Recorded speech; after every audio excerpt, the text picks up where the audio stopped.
To Diva On A Mission podcast, where we share snippets of joy to uplift, inspire, and motivate you. I'm your host, Eva the Diva, and I'm thrilled to bring you stories that transform everyday moments into profound experiences. I was up country the other day. It's mango season, and we have a neighbor who invested greatly in mango trees and avocado trees. And he has plenty of healthy trees that bear a lot of fruit in their season. So right now it's mango season, and there are always brokers and wholesalers at his farm picking fruit in this season. And there's so much fruit everywhere, and so the brokers come and pick what they want and they leave the rest. So his compound is set in a way that when you can see the inside of the compound from the road. He has not built a gate. He lives in a mud house. He does not have a proper sanitation situation, but he has plenty of fertile fruit-bearing trees. And in the right season, he's always, the one that is harvesting the most, selling the most. But then he has this other contrast because he lives in a mud house. He has no proper toilet. He has no electricity. And in this season of abundance, there's a lot going on at his farm. And I was trying to wrap up my head around this guy because, first of all, there is a lot of rotting fruit on the ground and he's not bothered by it. So there are, when you park your car in his compound, it's going to be hit by mangoes. If you even stand under a tree, you're likely to get a concoction from a falling mango. But he does not add value to his produce.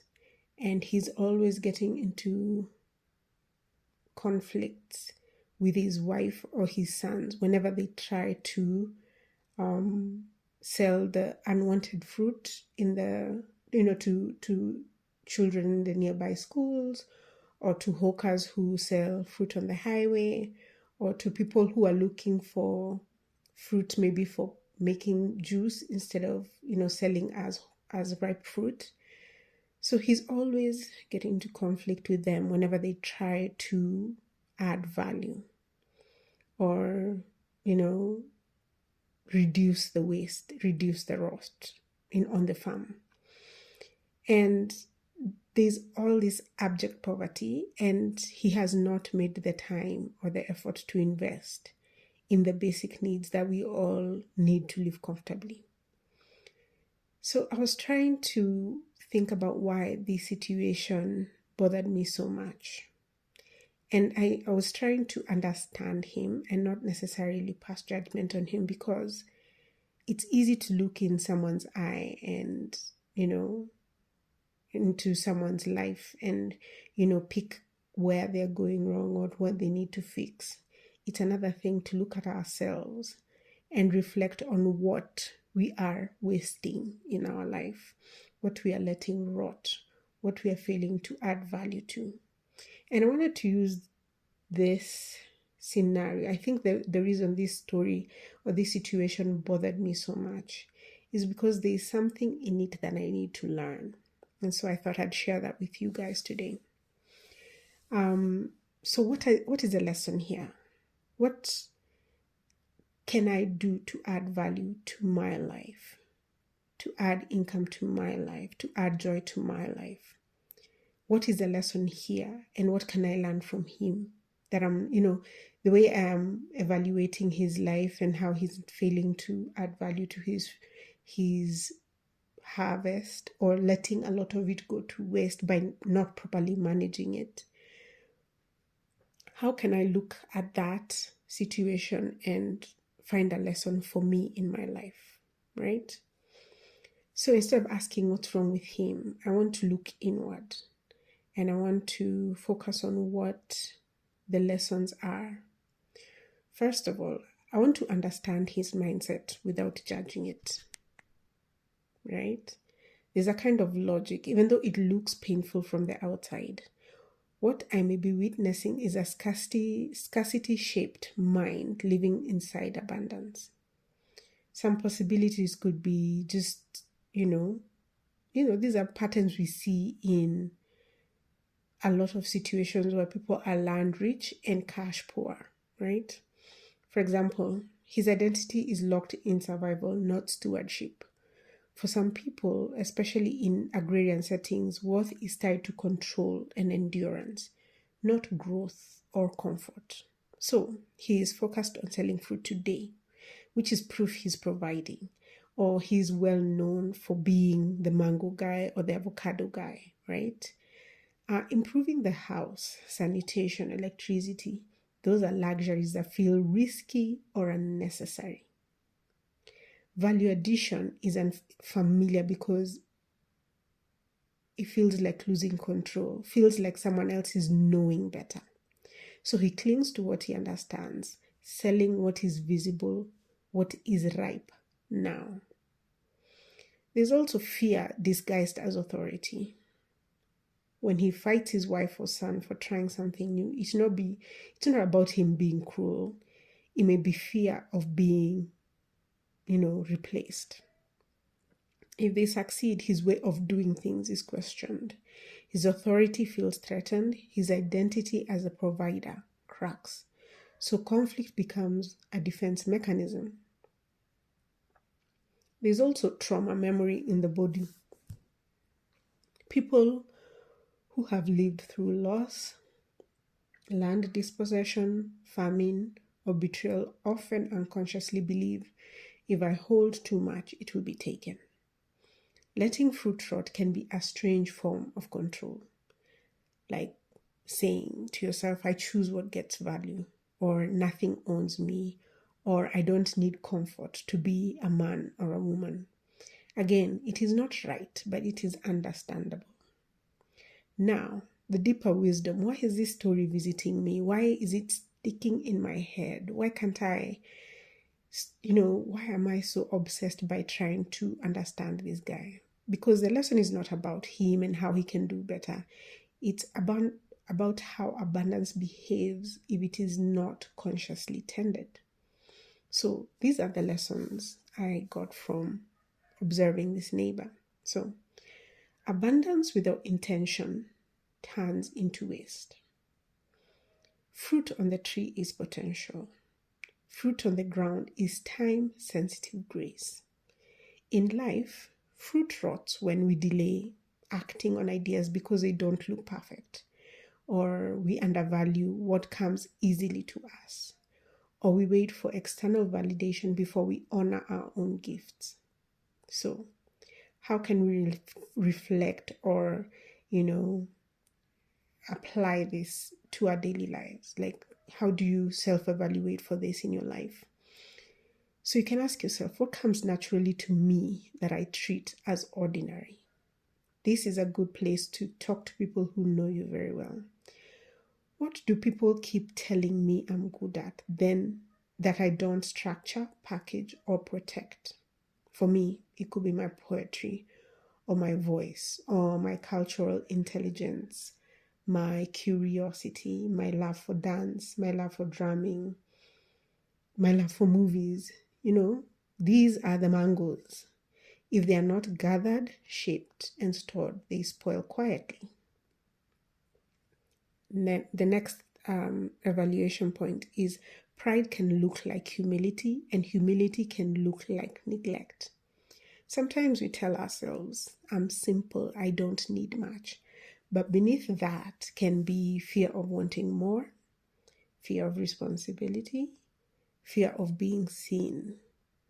This guy may call his life simple, but simplicity that breeds conflict and deprivation is not peace, it's avoidance. So, what is the lesson for me? There is nothing unspiritual about comfort, infrastructure, systems, money that circulates well.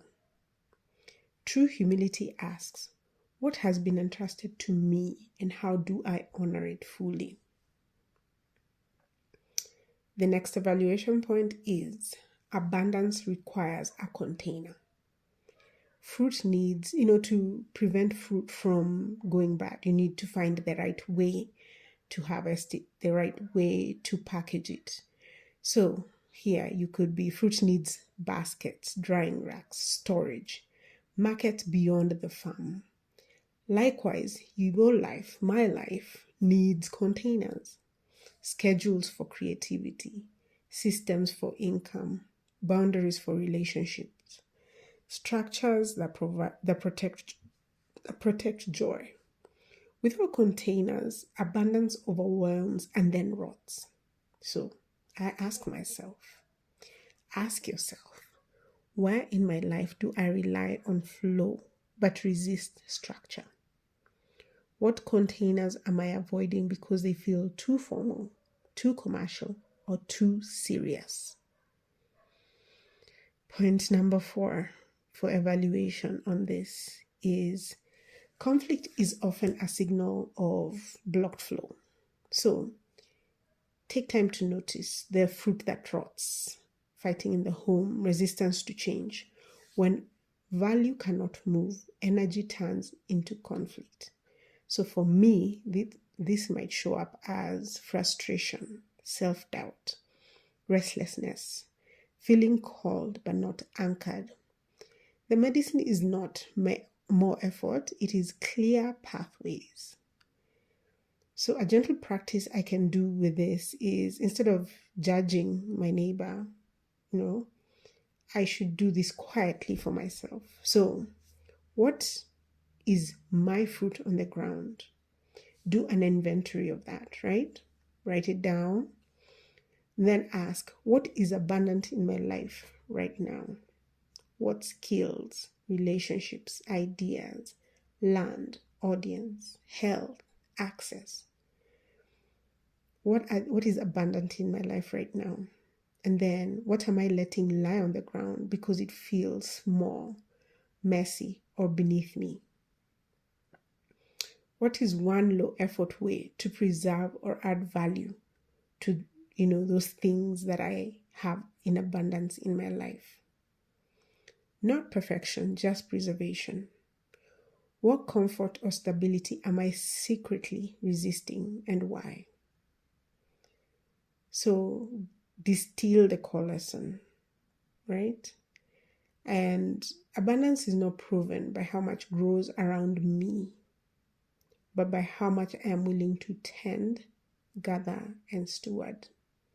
So for me, I want to be more structured about my curiosity, about my creativity, be more reflective about my artistic abilities, or even about my life and the things that I mull about.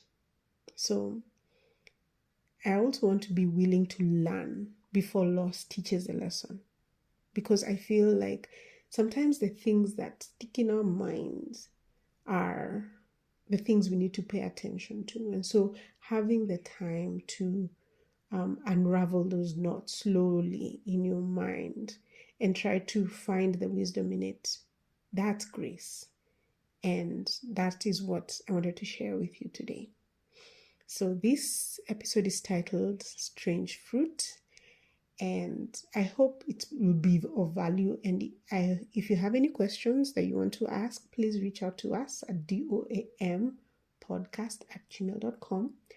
Follow us on TikTok at doampod, and subscribe to our YouTube channel, Diva On A Mission podcast. I hope that you are taking time to tend to the strange fruit that is, in your basket, and that you're taking time to mull over the things that stick with you, the knots that you find along the way. Take time to unravel those. Until next time, peace.